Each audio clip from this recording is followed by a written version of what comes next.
Hi there, this is Tanya McCausland, COO and Wellness Speaker at Diamond 6 Leadership. So for the last few months, I've been attending a Pilates class on Thursday mornings before I go to work. I absolutely love this class and I always feel really re-energized and just focused afterwards. Shout out to my teacher, Jenny, who, by the way, always has the greatest playlist. It's always good to start your day with some good tunes. You may have noticed that I didn't say I go every Thursday, because I don't.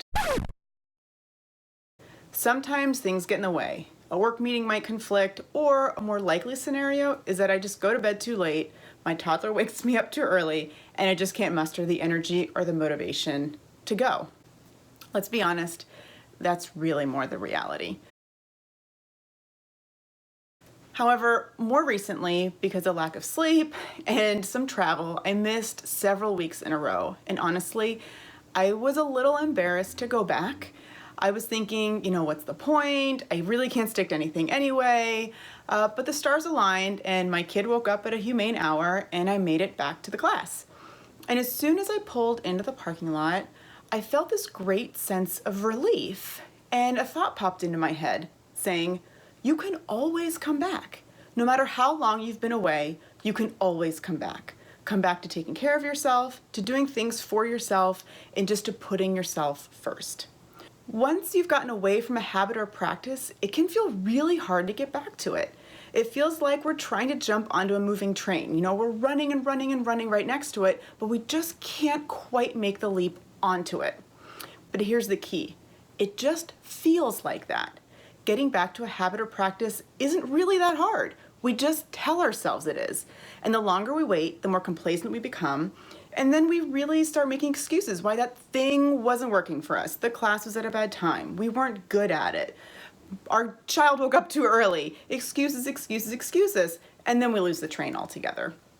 If there's something you want to get back to doing, make the commitment this week to do it. Now, if you're like me, you need a little more of a kick in the pants. You need some ideas. So here's 3 steps to come back to your habit or practice. Number 1, choose one thing you want to get back to, just one, and keep it simple. Maybe it's going back to that weekly class, taking a short daily walk, drinking more water, packing your lunch 2 times this week. It could be going to bed a little earlier or getting up a little earlier, maybe even just 10 minutes earlier. Little things make a big difference. Now, there is an important rule you must follow when picking your one thing. It has to be something that's actually helpful to you. Sometimes we stop doing certain habits or practices because they just really didn't work or didn't work for us at that particular moment or time. So be honest with yourself and pick something you really want to do, not something you think you should do. You're more likely to stick with it if you want to do it and it's helpful. Number 2. Plan when you're going to come back to it. Ideally sooner than later, so I would suggest you pick a day this week to get started. If it's a class or activity, this is obvious. Get online, find the class or schedule, and put it on your calendar. If it's a more personal habit, like taking a daily walk, for example, look at your calendar and pick a day this week that you can realistically make that happen. And just try and do it once, and make sure you put it on your calendar. Number 3, get support. We all need support in one way or another to take care of ourselves. It could be in the form of encouragement, someone holding you accountable, or literally taking some of your responsibility to free you up. When I do make it to my Pilates class, my mom watches my daughter for me, sometimes my husband. They free me up to take that 1-hour class. If you need encouragement or accountability, tell someone about what you're trying to do. They can support you, or maybe they'll even join you, if you're lucky. Support could also be getting some of the items you need in order to make this habit or practice successful. If you need a membership to take a class, that could be the one thing you do this week. If you're trying to drink more water, for example, then dig that water bottle out of your cabinet ASAP, or buy one that you're certain you will use. Get the things in place to make sure that that habit or practice is going to be successful for you. Now, after all this, I'm going to be really honest with you. I have something that was going pretty well and I got away from it, besides Pilates, and I want to come back to it.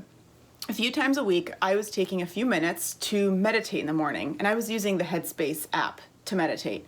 It wasn't a daily practice, and I certainly am not great at it, but I did pay for it, most importantly, and honestly, it's been several months since I've used it.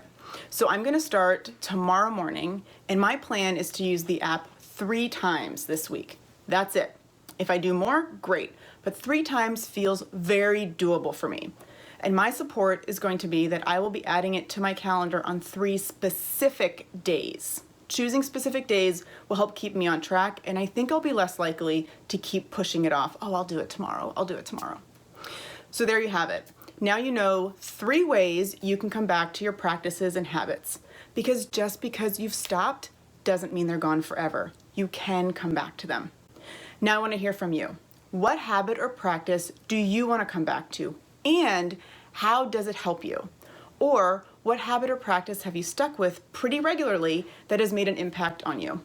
There can never be too many ideas or inspirations, so please share in the comments below. I want to hear from you. Thanks so much, and I'll see you next time.